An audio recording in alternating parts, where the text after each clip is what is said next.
Short notes on construction materials. In this video, we'll be seeing about mortar. Mortar. Mortar is nothing but it is a simple combination of your cement added with sand with water. So this is called mortar. There are certain criteria to be considered for the sand which we use before for mortar preparation is. First of all, the sand should be chemically inert. It should be free from the other organic materials. The fineness modulus, it should range from 2 to 3. Next, we have the classification of mortar. Mortars are generally classified based upon the weight, based upon the binding material, and based upon the purpose of use.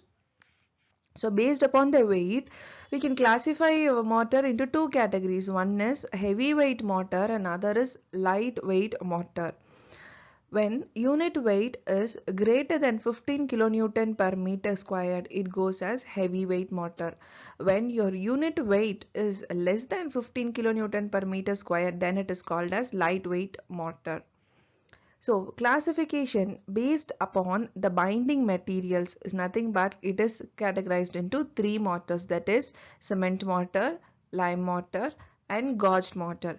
We already know what is meant by cement mortar. It's nothing but the one we saw previously. It is a combination of cement plus sand plus water.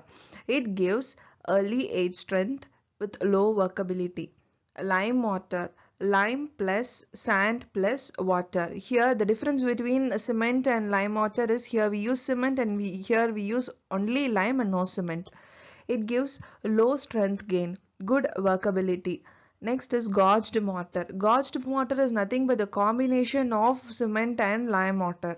So cement plus lime along with your fine aggregate and water. It gives good workability. It also protects mortar from rain. And classification based upon the purpose. So based upon the purpose of use, we can categorize mortar into four types. One is nothing but the one which we use for day-to-day life. We might have seen people or masons working, that is brick or stone masonries for building constructions. Next is plastering work, pointing and DPC, used for joining bricks or stones. So why they are using is because it has a good binding ability. So it has the capacity to bind the stones or the bricks.